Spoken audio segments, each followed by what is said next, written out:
All right.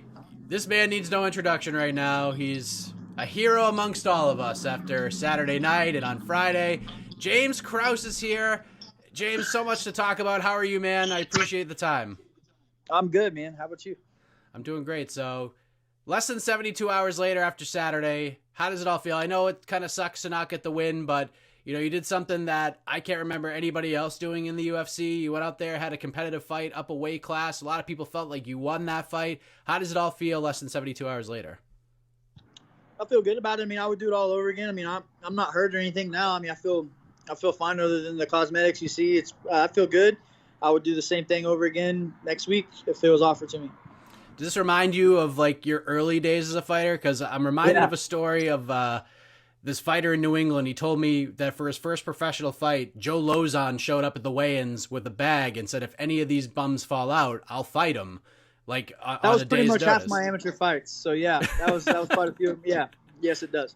So this is kind of nothing new for you overall. It's kind of a throwback in a way. That's why I said I told these guys I didn't think it was that big of a deal. I had no idea that I was going to get the recognition that I am for it. So to me, it wasn't that big of an issue. But I mean, I'll take it.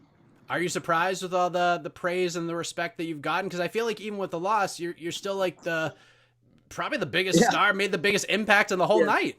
I don't feel like a loser right now. That's for sure. I mean, I did like 6 interviews yesterday. I think I have 4 or 5 today. So they typically don't interview the loser. So I don't feel like a loser. I know that sucks because I still lost, but whatever. I feel good about it. Like I said, I would make the same decision again.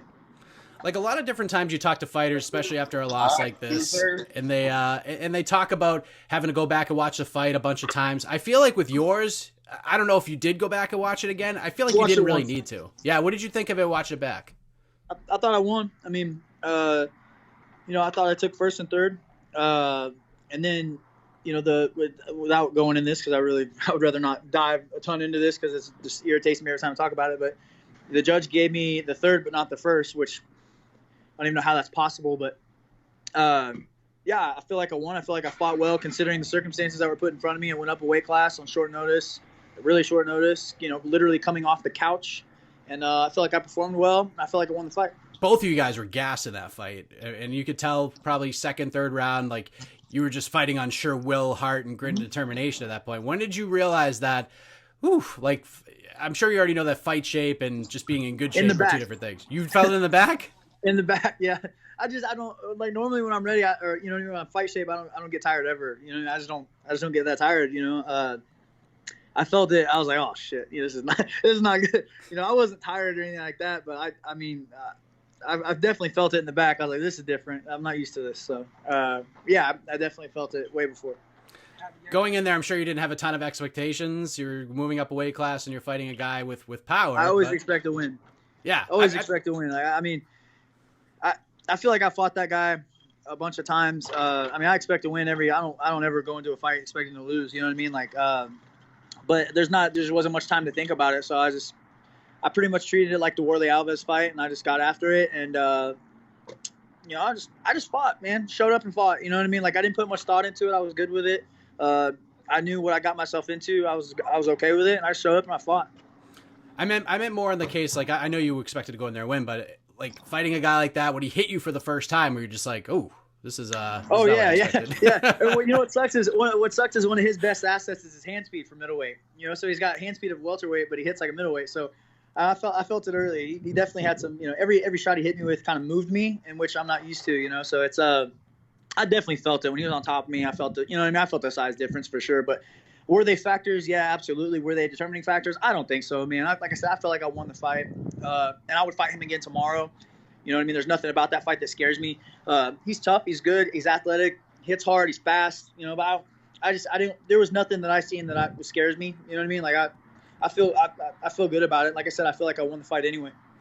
Outside of just not getting the win, that weekend couldn't have gone any better for you. I mean, Youssef gets a win. You go out there and you get the praise and the recognition. You got a $50,000 bonus. You got a new contract to boot. Fair to say this is as good as it could get outside of just getting a win?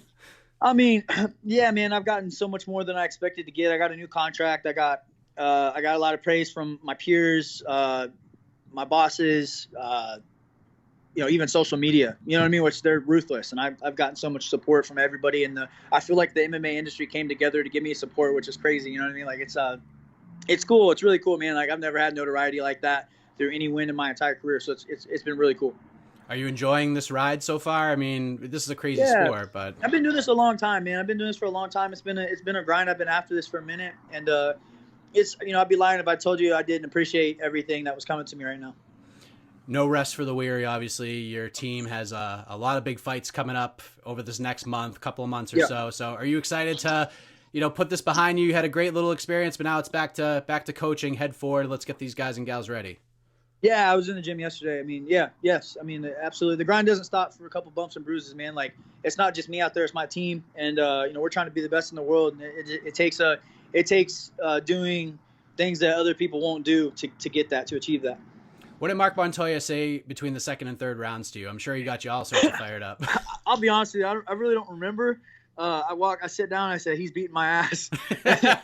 And he just started going in on me. I don't really remember what he said, but all I remember was thinking to myself, like, I can't walk back after this fight and look at him and regret anything. You know what I mean? So I started winging him, and that's it. It ended up working out for me. I think he got a little tired too. So it ended up being the, best case scenario for me, but I just don't want to let him down. No, he's like a father to me. You know what I mean? So it's, I don't want to let him down. And I knew he got into my ass. I really wasn't listening to what he was saying, to be honest with you. I just knew it wasn't good. And I was like, I got to figure this out. So, I did my best. I made sure to leave everything that I had out there in the third round. What was the reaction once you got back from cage side and you went back in the locker room area and stuff like that? Were people just like all over you, like, oh my God, you're such a gangster? Yeah. I mean, it was pretty cool. Like I said, it's just the similar response that I've gotten so far. You know what I mean? It's been pretty cool. So, yeah, you know what I mean? Like I said, I'd be lying if I told you it wasn't awesome. I actually had someone tell me that you should be the BMF champion, not Jorge Masvidal anymore. What do you think of that sentiment? He earned it, man. Hey, dude, if there's one other guy that I could think of that has earned that title, it's him, man. He's been paying his dues for a long time and went very many years without any notoriety. He deserves that belt. He deserves that title. I got no problem, sharing the BMF love with him. I don't want to take up too much more of your time. I know you've been doing interviews like crazy. You're about to eat lunch and everything. I appreciate you for giving me a few minutes here. No, you're good, bro. Anything else you want to get off your chest before we let you go, man? I want to let you enjoy the day, man. I'm good, man. I appreciate you having me on again.